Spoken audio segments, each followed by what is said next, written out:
at Librivox by Jane Austen, Chapter 7. Mr. Bennet's property consisted almost entirely in an estate of 2,000 a year, which, unfortunately for his daughters, was entailed, in default of heirs male, on a distant relation; and their mother's fortune, though ample for her situation in life, could but ill supply the deficiency of his. Her father had been an attorney in Meryton, and had left her £4,000. She had a sister married to a Mr. Phillips, who had been a clerk to their father, and succeeded him in the business, and a brother settled in London in a respectable line of trade. The village of Longbourn was only 1 mile from Meryton, a most convenient distance for the young ladies, who were usually tempted thither 3 or 4 times a week to pay their duty to their aunt and to a milliner's shop just over the way. The 2 youngest of the family, Catherine and Lydia, were particularly frequent in these attentions. Their minds were more vacant than their sisters', and when nothing better offered, a walk to Meryton was necessary to amuse their morning hours and furnish conversation for the evening. And however bare of news the country in general might be, they always contrived to learn some from their aunt. At present, indeed, they were well supplied both with news and happiness by the recent arrival of a militia regiment in the neighbourhood. It was to remain the whole winter, and Meryton was the headquarters. Their visits to Mrs. Phillips were now productive of the most interesting intelligence. Every day added something to their knowledge of the officers' names and connections. Their lodgings were not long a secret, and at length they began to know the officers themselves. Mr. Phillips visited them all, and this opened to his nieces a store of felicity unknown before. They could talk of nothing but officers, and Mr. Bingley's large fortune, the mention of which gave animation to their mother, was worthless in their eyes when opposed to the regimentals of an ensign. After listening one morning to their effusions on this subject, Mr. Bennet coolly observed, "From all that I can collect by your manner of talking, you must be 2 of the silliest girls in the country. I have suspected it for some time, but now I am convinced." Catherine was disconcerted and made no answer, but Lydia, with perfect indifference, continued to express her admiration of Captain Carter, and her hope of seeing him in the course of the day, as he was going the next morning to London. "I am astonished, my dear," said Mrs. Bennet, "that you should be so ready to think your own children silly. If I wish to think slightingly of anybody's children, it should not be of my own, however." If my children are silly, I must hope to be always sensible of it. "Yes, but as it happens, they are all of them very clever." This is the only point, I flatter myself, on which we do not agree. I had hoped that our sentiments coincided in every particular, but I must so far differ from you as to think our 2 youngest daughters uncommonly foolish. "My dear Mr. Bennet, you must not expect such girls to have the sense of their father and mother. When they get to our age, I dare say they will not think about officers any more than we do. I remember the time when I liked a red coat myself very well, and indeed so I do still at my heart, and if a smart young colonel with 5,000 or 6,000 a year should want one of my girls, I should not say nay to him, and I thought Colonel Forster looked very becoming the other night at Sir William's in his regimentals." "Mamma," cried Lydia, "my aunt says that Colonel Forster and Captain Carter do not go so often to Miss Watson's as they did when they first came. She sees them now very often standing in Clark's library." Mrs. Bennet was prevented replying by the entrance of the footman with a note for Miss Bennet. It came from Netherfield, and the servant waited for an answer. Mrs. Bennet's eyes sparkled with pleasure, and she was eagerly calling out while her daughter read. "Well, Jane, who is it from? What is it about? What does he say? Jane, make haste and tell us. Make haste, my love." "It is from Miss Bingley," said Jane, and then read it aloud. My dear friend, if you are not so compassionate as to dine to-day with Louisa and me, we shall be in danger of hating each other for the rest of our lives, for a whole day's tete-a-tete between 2 women can never end without a quarrel. Come as soon as you can on receipt of this. My brother and the gentleman are to dine with the officers. Yours ever, Caroline Bingley. "With the officers?" cried Lydia. "I wonder my aunt did not tell us of that." "Dining out?" said Mrs. Bennet. "That is very unlucky." "Can I have the carriage?" said Jane. "No, my dear, you had better go on horseback, because it seems likely to rain, and then you must stay all night." "That would be a good scheme," said Elizabeth. if you were sure that they would not offer to send her home. Oh, but the gentlemen will have Mr. Bingley's chaise to go to Meryton, and the Hursts have no horses to theirs.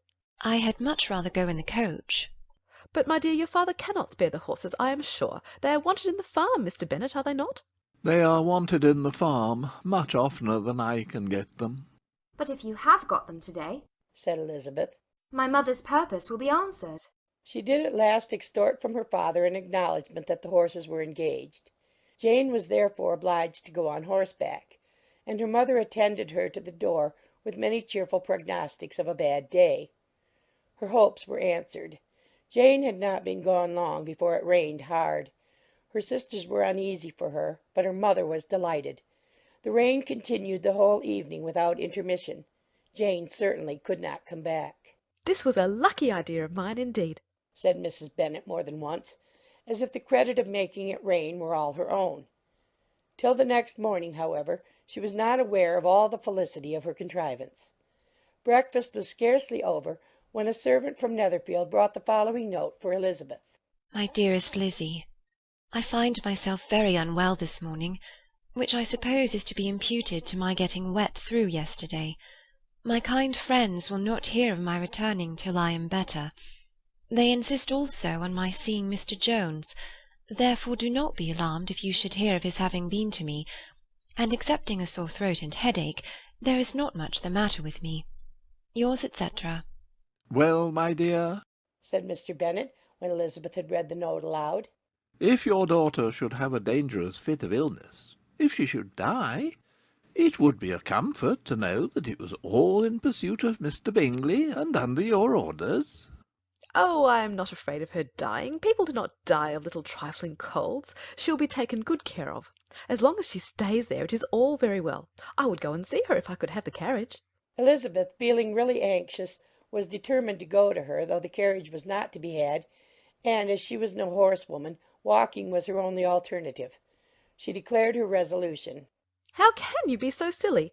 Cried her mother. As to think of such a thing in all this dirt, you will not be fit to be seen when you get there. I shall be very fit to see Jane, which is all I want. Is this a hint to me, Lizzie? Said her father. To send for the horses? No, indeed. I do not wish to avoid the walk. The distance is nothing when one has a motive. Only 3 miles. I shall be back by dinner. I admire the activity of your benevolence, observed Mary. But every impulse of feeling should be guided by reason, and, in my opinion, exertion should always be in proportion to what is required. We will go as far as Meryton with you, said Catherine and Lydia. Elizabeth accepted their company, and the 3 young ladies set off together. If we make haste, said Lydia as they walked along, perhaps we may see something of Captain Carter before he goes. In Meryton they parted. The 2 youngest repaired to the lodgings of one of the officers' wives, and Elizabeth continued her walk alone, crossing field after field at a quick pace, jumping over stiles and springing over puddles with impatient activity, and finding herself at last within view of the house, with weary ankles, dirty stockings, and a face glowing with the warmth of exercise. She was shown into the breakfast parlour, where all but Jane were assembled, and where her appearance created a great deal of surprise. That she should have walked 3 miles so early in the day, in such dirty weather, and by herself, was almost incredible to Mrs. Hurst and Miss Bingley, and Elizabeth was convinced that they held her in contempt for it. She was received, however, very politely by them, and in their brother's manners there was something better than politeness. There was good humour and kindness. Mr. Darcy said very little, and Mr. Hurst nothing at all. The former was divided between admiration of the brilliancy which exercise had given to her complexion, and doubt as to the occasions justifying her coming so far alone. The latter was thinking only of his breakfast. Her inquiries after her sister were not very favourably answered. Miss Bennet had slept ill, and though up was very feverish and not well enough to leave her room. Elizabeth was glad to be taken to her immediately, and Jane, who had only been withheld by the fear of giving alarm or inconvenience from expressing in her note how much she longed for such a visit, was delighted at her entrance. She was not equal, however, to much conversation, and when Miss Bingley left them together, could attempt little besides expressions of gratitude for the extraordinary kindness she was treated with. Elizabeth silently attended her. When breakfast was over they were joined by the sisters, and Elizabeth began to like them herself when she saw how much affection and solicitude they showed for Jane. The apothecary came, and having examined his patient, said, as might be supposed, that she had caught a violent cold, and that they must endeavour to get the better of it, advised her to return to bed, and promised her some draughts. The advice was followed readily, for the feverish symptoms increased, and her head ached acutely. Elizabeth did not quit her room for a moment, nor were the other ladies often absent.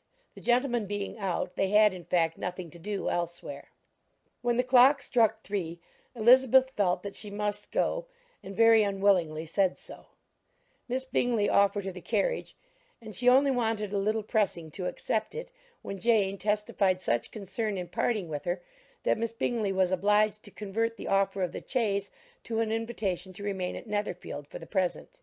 Elizabeth most thankfully consented, and a servant was dispatched to Longbourn to acquaint the family with her stay and bring back a supply of clothes.